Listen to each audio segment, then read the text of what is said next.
चाहे चोरी करें डरे सुनिवाही और चाहे चोरी करें डरे सुनिवाही और देखें जो उघारी सांप डारे हते प्राण को देखें जो उघारी प्राण को ऐसे आय परिगनी 720 भय ऐसे आए परिगनी 720 भय तोले 5 बांट करे एक के प्रमाण को तोले 5 बांट करे एक के प्रमाण को। बड़ा सुंदर चरित्र है। श्री पीपाजी महाराज आज्ञा मांगकर टोंडे आ गए। ये टोंडे राजस्थान में ही एक रियासत है। टोंडे टोंडे का राजा सूरजमल सेन आगे चलकर पीपाजी का शिष्य हो गया। टोंडे आए तो कभू भूखे कभू घाये। कभू भूखे कभू घाये का तात्पर्य है पीपाजी महाराज रास्ता चल के आए हैं, अयाचित वृत्ति से चलते हैं। कभी कुछ खाने को मिल गया तो खा लिया, नहीं मिल गया तो बिना खाए पिए चल पड़े। कोई प्रेमी भगत मिल गया पवा दिया तो पा लिया, नहीं तो ऐसे ही चल पड़े। देखिए संतों का धर्म क्या है, कभी घना घना, कभी मुट्ठी चना और कभी बोगी मना। तीनों में जो सम रहे, उद्विग्न न हो, वो साधु है। संतों के जीवन में बहुत ऐसे अवसर आते हैं। हम लोग तो सुख सुविधा में घूमने वाले हैं, इसलिए ऐसे अवसर नहीं आते हैं, पर संतों के जीवन में ऐसे अवसर आते हैं। हमारे महाराज जी सुनाते थे, वैराग्य हुआ तो काशी से जब विंध्याचल आए, तीसरे दिन विंध्याचल पहुंचे। इतनी जोर भूख लग रही थी, गंगा जी के किनारे की मिट्टी खा के गंगा जी का जल पी लिया। मिट्टी खा के जल पी करके भूख बुझाई। चित्रकूट से पैदल चल के जब ओरछा आए तो 3 दिन रास्ते में कुछ नहीं मिला। चौथे दिन आए और चौथे दिन बेतवती के किनारे की चिकनी मिट्टी खोद के खा लिया, काली मिट्टी खा लिया और बेतवा का पानी पी लिया। महाराज जी कहते हैं मिट्टी खाने से भूख बुझ जाती। वहां उनको अनुभूति हुई, ठाकुर जी को अनुभूति। ऐसा होता है, कभू भूखे कभू घाये, कभी कुछ खा लिया कभी भूखे रह गए। और वहां अच्छा लगा टोड़े में, वहीं आपने एक झोपड़ी बनाई और वहीं आप प्रेम से निवास करके भजन करने लगे। झोपड़ी बनाने में प्रयोजन ये था कि चातुर्मास से आ गया, तो मन में विचार किया कि साधु 4 महीना यात्रा नहीं करते हैं, चातुर्मास का कहीं अनुष्ठान करते हैं, तो क्यों ना अब चातुर्मास से निकट आ गया है तो यहीं चातुर्मास किया जाए। एक पर्णकुटी बना ली और पर्णकुटी बना करके प्रेम से वहीं भजन करने लगे।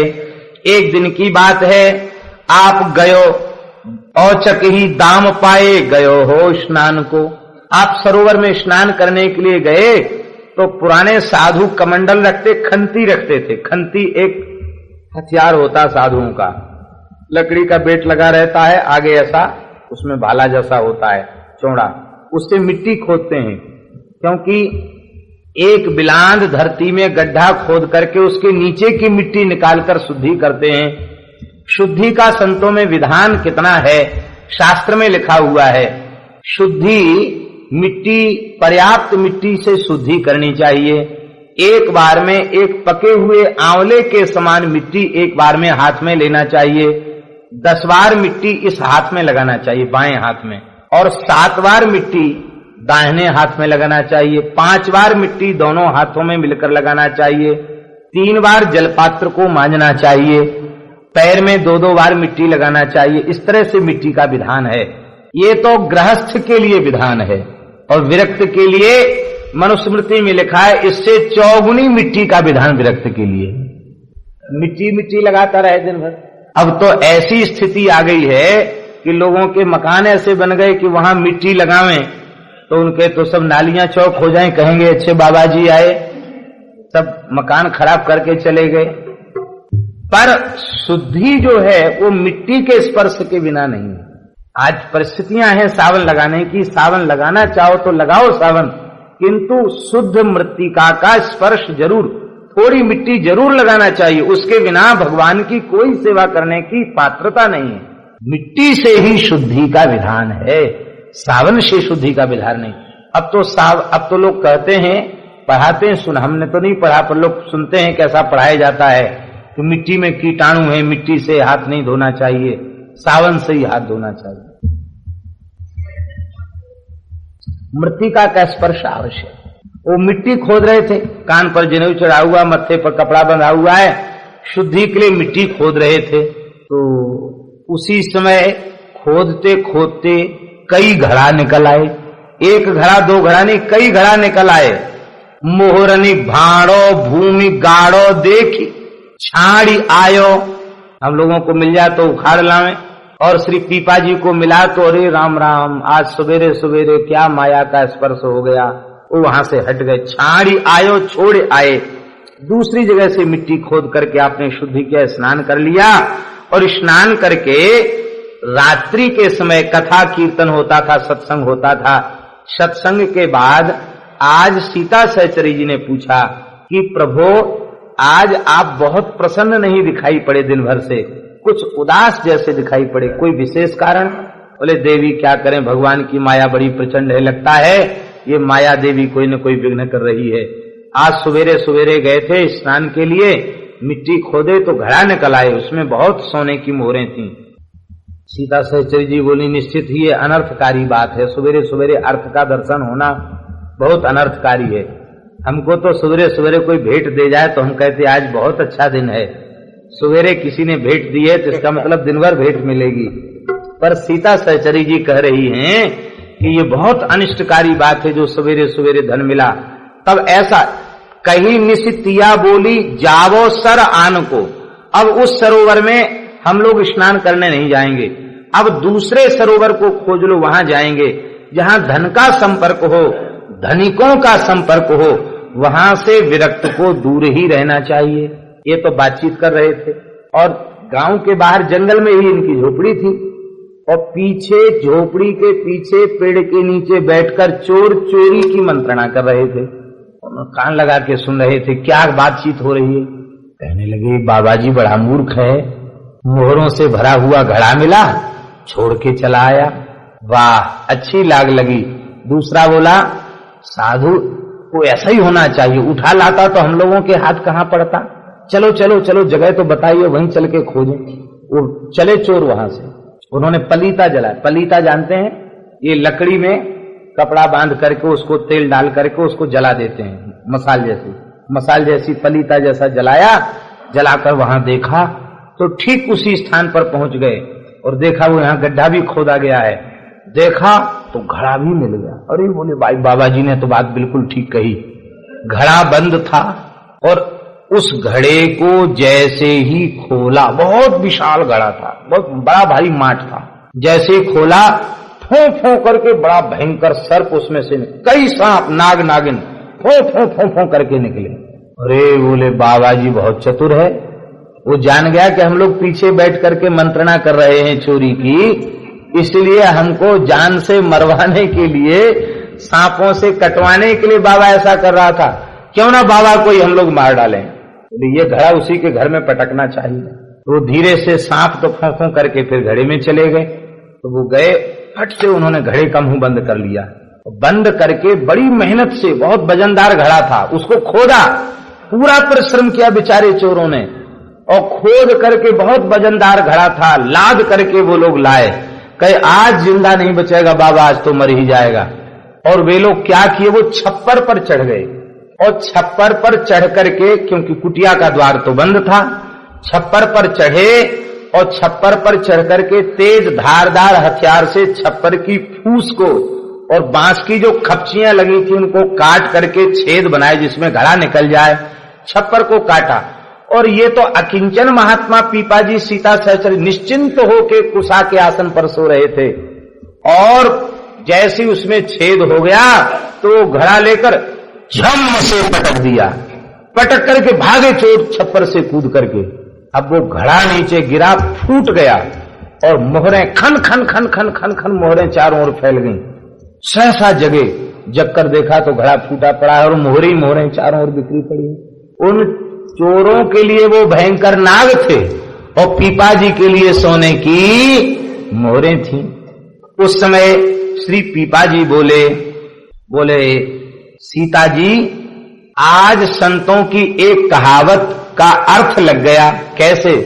बोले हमने संतों से सुना है कि राम जी जिसको देते हैं तो छप्पर फाड़ के देते हैं। चाहता नहीं भगत कुछ और राम जी देना चाहते तो कैसे देते हैं? छप्पर फाड़ के देते हैं। तो देखो छप्पर पूरा फटा हुआ, छप्पर फाड़ के तो दिया राम जी ने। चोर तो भाग गए। अब आपने कहा भैया गिन लो इनको कितनी हैं, तो कहते ऐसे आय परिगनी 720 भई। 720, 720 माने 720, 720 मोहरें निकली और 720 मोहरें तोले 5-5, एक मुहर 5 तोले की थी। बैठ जाओ बैठ जाओ, बैठ की जरूरत है। एक मुहर 5 तोले की थी और 720 मोहरें थी। अब हम तो गणित पढ़े नहीं है, आप लोग गणितज्ञ हों तो हिसाब लगा सकते कितना। 720 मोहरें हैं और एक मुहर 5 तोले की है 3600। बताइए 3600 तोला सोना, जितना भी हो आप लोग हिसाब जोड़िए, हम नहीं बुद्धि अपनी लगा रहे हैं। बाकी 720 मोहरें थी और एक एक मुहर 5-5 तोले की थी। इतनी गिन लिया। तो अब वे बोले कि अब क्या करें इसका? तो सीता जी बोली कि देखो हमें धन की अभिलाषा नहीं थी, पर राम जी इस धन का लगता है सदुपयोग कराना चाहते हैं, सेवा में लगाना चाहते हैं, इसलिए राम जी ने छप्पर फाड़ के दिया है। तब ऐसा करें कि अब राम जी की संपत्ति को राम जी की ही सेवा में लगा देना चाहिए। अब आपने हलवाई बुलाया। साधुओं क्या तो यही है, हलवाई बुलाओ, लोहे से लोहा बजने दो, ठक ठक ठक ठक ठक ठक। जब झारा बूंदी छनती है ना कढ़ाई में, तो लोहे से लोहा बजता है कि नहीं? तो लोहे से लोहा बजता है, इसका मतलब है कुछ चकाचक हो रहा है। कभी कारी रोटी धौरीदार, मालपुआ कारी रोटी और धौरीदार माने खीर। क्या बने? बोले कारी रोटी धौरीदार बनने दो। अब तो महाराज चकाचक रसोई बनने लग गई। वैष्णवों को बुलाया गया, अखंड संकीर्तन होने लग गया और झरा न्योता कर दिया। साधु संत गृहस्थ विरक्त कोई आओ खाओ। अब आप विचार कीजिए पीपा जी ने कितनी उदारता पूर्वक खर्च किया होगा, कितना सस्ता जमाना था। और एक एक मोहर 5-5 तोले की थी, 720 तोले सोना, 720 मोहरें थीं। बोले जो ही आवे द्वार ताही देते हैं आहार, और बोली के अनंत संत भोजन करायो। अनंत संतों को बुलाया, दूर दूर तक भेज करके संतों को बुलाया और सब संतों को बढ़िया अचला और बढ़िया साफा, बढ़िया चद्दर, कमंडल, कंबल और गांठ के गांठ सामान आ गया। संतों को सबको भोजन कराया। बीते दिन 3 धन खाय प्याय छीन कियो, अर्थम अनर्थम भावय नित्यम। ये विचार करके 3 दिन में उस धन को व्यय कर दिया। कितने दिन में? 5-5 तोले की 720 मोहरों को 3 दिन में खर्च कर दिया। इतना भंडारा किया। संत सेवा का कोई ठिकाना नहीं है। इसलिए साधुओं के यहाँ जो उत्सव होते हैं उनमें कभी पूर्व बजट निर्धारित नहीं किया जाता। बजट निर्धारित तो तब हो जब मूल में कुछ पूंजी हो। पूंजी तो है ही नहीं, तो बजट निर्धारित क्या होगा? उत्सव शुरू, जहां तक चले चले, राम जी की इच्छा, जैसी राम जी की इच्छा ऐसी संतों के यहाँ उत्सव होते हैं। अकबर के जमाने में मदन मोहन सूरदास जी का चरित्र आता। संडेली रियासत के तहसीलदार थे और 1 साल में 13 लाख स्वर्ण मुद्राएं उन्होंने संत सेवा में खर्च कर दी। अकबर के जमाने में 13 लाख स्वर्ण मुद्राएं खर्च कर देना आज का तो अरबों खरबों रुपया हो गया। 13 लाख रुपया खर्च करने के बाद जब सरकारी टैक्स चुकाने की बारी आई तो तिजोरियों में ईंट पत्थर भरवा दिए और ईंट पत्थर भरवा करके दिल्ली भेज दिया अकबर के यहाँ। उनमें एक पर्ची लिख दी, 13 लाख संडीले उपजे सब साधुन मिल गटके, मदन मोहन सूरदास आधी रात वृंदावन को सटके। उसमें लिख दिया। अकबर स्वामी हरिदास जी का भक्त था, इसलिए बहुत संतों का उसको दर्शन हो चुका था, इसलिए उसने मन में विचार किया कोई बात नहीं, मदन मोहन जी ने संत सेवा में ही, फकीरों की सेवा में धन को लगा दिया। 1 साल का टैक्स नहीं आया तो कोई बात नहीं, क्षमा कर दिया। पर उसका जो गवर्नर था वो था दस्तम खां, अकबर का। दस्तम खां ने इनको पकड़वा लिया वृंदावन से और कठोर कारागारवास की सजा दे दी। आप बहुत दुखी हो गए कि देखो तो सही, वृंदावन में हम नहीं रह पाए, कैसा हमारा दुष्प्रारब्ध आया। आपने एक दोहा लिखा, एक तम तो अंधियारो करे यह तो दस्तम आए, दस्तम से रक्षा करो दिनमणि अकबर साह। अकबर शब्द का अर्थ परमात्मा होता है, कबर माने होता है आवरण, अ माने नहीं। जो माया के आवरण से रहित ईश्वर है उसका नाम है अकबर। तो अकबर को नहीं उन्होंने लिखा था, उन्होंने तो भगवान को लिखा था, हे अकबर शाह परमात्मा श्री कृष्णचंद्र हमारी इस दस्तम से रक्षा करो, ये अविद्या का अंधकार ही दस्तम खां है। वो दोहा किसी भी प्रकार से अकबर तक पहुंच गया। अकबर खुश हो गया कि हमें दिनमणि की उपाधि दी है, उसने इनको छोड़ दिया, कहा जाओ बाबा वृंदावन भजन करो। श्री मदन मोहन सूरदास जी की समाधि आज भी मदन मोहन जी के मंदिर के निकट में है। अद्भुत भक्त हुए मदन मोहन सूरदास जी महाराज, उदार महापुरुष, वे चाहे जितना लुटा देते हैं। और कंजूस आदमी वो तो सूंघ सूंघ के पैसा खर्च करते हैं, और लोभी को धन लावर खाए और बचे सरकारे जाए। लोभी का धन कैसा होता है? लोभी का धन ऐसा होता है, बोले धन की 3 गतियां हैं, तिस्रः गतयो भवन्ति वित्तस्य। धन की 3 गतियां होती हैं, उत्तम गति है दान, मध्यम गति है भोग और तीसरी गति है नाश। यो न ददाति न भुंक्ते तस्य तृतीया गतिर्भवति। जो न तो किसी को देता है और न ही उपभोग करता है, उसके धन की तीसरी गति नाश हो जाता है। इसलिए महाराज ये संतों को, संतों की सेवा में लगाना ना, ये क्या है? कहते हैं ये है फिक्स डिपॉजिट। जितना अन्न, जितना धन गौ, ब्राह्मण और संत की सेवा में लग गया, समझो उतना फिक्स डिपॉजिट हो गया। एक जन्म के लिए नहीं, हजारों जन्म के लिए फिक्स डिपॉजिट हो गया। और जो धन बच गया वो कहां जाएगा, किस रास्ते में ले जाएगा, कितना नीचे गिरा देगा, नहीं कहा जा सकता है। इसलिए यहां पूज्य भाई जी की समाधि के निकट लिखा है, सांसारिक सुखों का अभाव ईश्वर की विशेष कृपा है, भगवान की विशेष कृपा समझनी चाहिए। सांसारिक सुखों का अभाव ये भगवान के भक्त यही समझते हैं। अब तो 3 दिन में सब खर्च कर दिया। ये चमत्कार देख करके राजा सूरजमल सेन, जो वहां के राजा थे, टोड़े रियासत के राजा आए। लियो सुनी नाम नृप देखी वे को आयो है। राजा उस भोज भंडारे का दर्शन करने आया, देखी के प्रसन्न भयो, नयो चरणों में पड़ गया और वे देवो दीक्षा मोही, मुझे दीक्षा दे दो। उन्होंने कहा कि राजन देखा देखी दीक्षा के चक्कर में मत फंसो, दीक्षा है अतीत करें आप सुहायो है। आपने कहा राजन विषयासक्त को दीक्षा देना व्यर्थ है, पहले संसार की वासनाओं का त्याग करके अतीत हो जाओ, इन वासनाओं से परे उठ जाओ, तब तो दीक्षा का तात्पर्य होगा। और तुम्हारे जैसे रजोगुणी तमोगुणी विषयी जीव को हम दीक्षा देंगे तो दीक्षा देना व्यर्थ जाएगा। इसलिए कुछ दिन सत्संग करो, शिक्षा प्राप्त करो, शिक्षा के बाद फिर भूमिका बन जाए तो फिर सर्वे प्रपत्तिर अधिकारिणो मताः, सभी जीव भगवत शरणागति के अधिकारी हैं। अब तो महाराज वो चरणों में पड़ गया, बोला महाराज मैं तो आपकी शरण में हूं, आप मेरे ऊपर कृपा कीजिए, आप जो चाहोगे जैसी आज्ञा दोगे मैं वैसा ही करूंगा, आप परम कृपालु हैं, आप हमारे ऊपर कृपा करो। रोने लग गया, चरणों में पड़ गया, पकड़ लिए चरण।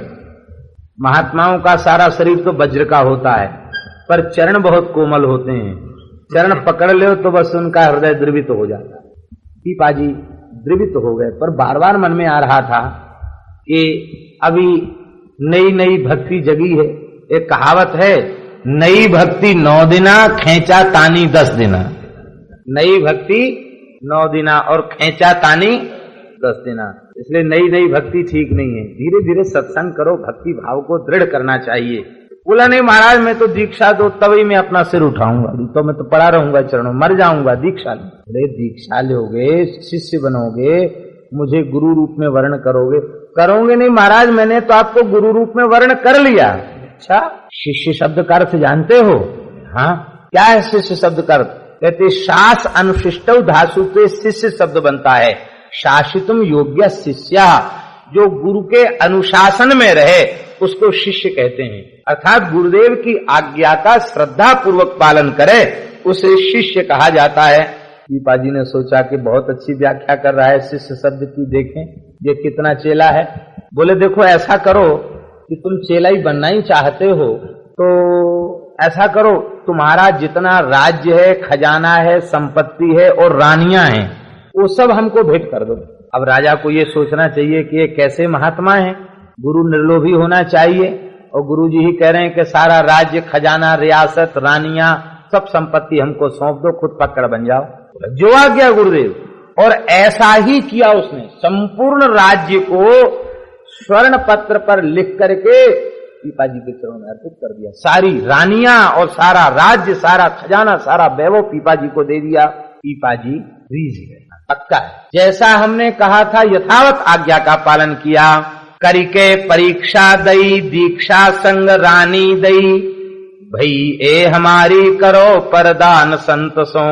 करिके परीक्षा दई, परीक्षा करके दीक्षा दई, दीक्षा दई, दई दीक्षा, दीक्षा दे दी और कहा कि अब तुम राजा अपने को मत मानो, अब राजा मानो ठाकुर जी को, और हम ठाकुर जी के नौकर हैं। ये समझो कि गुरु जी ने हमको राज्य की व्यवस्था के लिए नियुक्त किया है, ऐसा समझ करके तुम अनासक्त भाव से राज्य की, प्रजा की सेवा करो, और अब रानियों के प्रति उपभोग की बुद्धि त्याग दो, क्योंकि अब तक तो ये तुम्हारी रानियां थी, पत्नियां थी, अब तुमने हमारे चरणों में भेंट कर दिया, अब ये हमारी वस्तु हो गई, इसलिए इनके भरण पोषण की व्यवस्था करो और इनके साथ जितेंद्रियता पूर्वक निष्काम भाव से भजन करो, ब्रह्मचर्य का पालन करते हुए भजन करो। और रानियों से कहा करो पर्दा न संतों, संतों से पर्दा मत करो। पर्दा का अर्थ क्या है? पर्दा का अर्थ है पर्दा, और पर्दा का अर्थ है कपट। कपट भाव पर्दा तजो हियो प्रगट कर देव, महाराज जी ने भक्त वल्लभा टिप्पणी में लिखा है। कपट भाव पर्दा तजो हियो प्रगट कर देहु, संतन ते व्यवहार अस करी के हरि को लेहु। भगवान को प्राप्त करना चाहते हो तो संतों से कपट छल रहित व्यवहार करो और भगवान को प्राप्त कर लो। संत सेवा ईमानदारी से कोई करे तो उसे दूसरा कोई साधन करने की जरूरत नहीं है, संत सेवा से ही उसे भगवान की प्राप्ति हो जाएगी। पर संत सेवा की जो मर्यादा है उस मर्यादा में संत सेवा हो। खोजी जी, रामानंद संप्रदाय के एक द्वाराचार्य हुए हैं श्री खोजी जी महाराज, जिनका चरित्र भक्तमाल में है। गुरु जी हंस रहे थे, वो लोग शंका करा रहे थे, तो कहा क्यों हंसे? मैं क्यों हंसा, इसका उत्तर बताओ। तो हमको महाराज क्या पता, कैसे चेला हो गुरु जी क्यों हंसे इसका कारण नहीं जान सके। वो खोज के कारण आए, इसलिए उनका नाम खोजी जी हो गया। पीठ ब्रह्मपीठ ये त्रिवेणी वाले महाराज श्री नारायण दास जी, उन्हीं की खोजी जी ने कहा है, संतन सो पर्दा करें देखत तिन्हें लजा, खोजी सो कुतिया बने फिरे उघारे गात। खोजी जी ने अपने दोहा में कहा है, जो स्त्रियां संतों से पर्दा करती हैं उनको देखकर लज्जा करती हैं, कहते उनको कुतिया बनना पड़ता है, फिरे उघारे गात। फिर वहां घूंघट कहां से काढ़ेंगी, कुतिया बनेंगी तो। इसका मतलब है वस्तुतः संत जो है ना वो तो पिता माता के तुल्य हैं। क्या कोई बच्ची अपने पिता से पर्दा करती है? क्या पिता से पर्दा कोई बच्ची नहीं करती। संतों को क्या कहा जाता? बाबा। बाबा माने, बाबा माने क्या? बाप के पिता, बाप के बाप, ग्रैंडफादर कह रहे हैं एक सज्जन, तो ये तो बाबा हैं। बाबा से पर्दा क्या? इस प्रकार से संतों से पर्दा मत करो। अब तो बोला महाराज आपने सब वापस कर दिया। अरे वो वापस कर दिया ये तुम सोच क्यों रहे हो? हमने तुमको कार्य में नियुक्त किया है, सेवा में नियुक्त किया है। दियो धन घोरा कछु राख जो नेहोरा भूप, राजा ने कुटिया बनवा दी और कुछ धन दिया। कहा ये धन हम नहीं लेंगे, धन की हमें क्या आवश्यकता है, स्वयं इतना बड़ा खजाना किला छोड़ के आए तो धन की क्या जरूरत। लेकिन शिष्य के प्रेमाग्रह को देखकर कुछ ले लिया और लेकर उसको पुनः संत सेवा में व्यय कर दिया। राजा बहुत पीछे पड़ गया। बोला महाराज कुछ तो ले लो हमारी खुशी के लिए। तब राजा ने अपना शाही घोड़ा पीपा जी को भेंट कर दिया। आपने सोचा चलो घोड़ा तो ले ही लें, घोड़ा ले लिया उसका। घोड़े पर बैठ के कभी कभी पीपा जी चलते, इस तरह से आपने घोड़ा ले लिया। और कहते निहोरा भूप मान तन छोरा बड़ो मानो जीव जंतु सो, कह दिया कि अब तुम जीव जंतुओं को भी अपने से बड़ा मान करके राजा प्रेम से सेवा करने लग गया। खूब जीव सब प्रजा का प्रिय हो गया। सारे टोडे रियासत में भागवत धर्म की सरिता बह चली, क्योंकि यथा राजा तथा प्रजा। राजा भक्त हो गया तो पूरी रियासत भक्त होगी। समर्थ संत कैसे होते हैं, चातुर्मास करने के लिए वहां रुके थे, लेकिन चातुर्मास की क्या चले, यहाँ एक सप्ताह में ही राजा चेला बन गया और कथा कीर्तन भागवत धर्म का प्रचार प्रसार शुरू हो गया। कहते सुनी जरी बरी गए भाई सेन सूरज के, श्री सूरज सेन इनके जो भाई थे वो जल गए, सूरजमल के ये भाई जल गए। जले क्यों? वो इस बात पर जल गए कि अरे इसने सारा राज्य सब कुछ एक बाबा जी को दे दिया, चेला बन गया। अब कोई बैरागी तिलक लगा के तुलसी बांध के आता, सबके साष्टांग दंडोत करता है, सबकी जय जयकार करने लग जाता, सबकी स्तुति करने लग जाता। लगता है साधु कोई तंत्र मंत्र जानने वाला है, राजा को कुछ खिला पिला दिया है, बुद्धि को बहका दिया है, पता नहीं इसकी बुद्धि कैसी हो गई। तो अब बार बार सोचते कि कैसे कोई कुचक्र रचा जाए कि जिसमें इस राजा की अश्रद्धा, सूरजमल की अश्रद्धा हो जाए, गुरुजी में श्रद्धा हो जाए। षड्यंत्रकारी बड़े बड़े षड्यंत्र कर देते हैं। वो षड्यंत्र के लिए भगवान से भी प्रार्थना करते, महाराज हमारी भी कुछ सुन लीजिए। एक दिन ऐसा हुआ कि महाराज सूरजमल सेन के यहाँ एक समस्या आ गई। वो समस्या क्या थी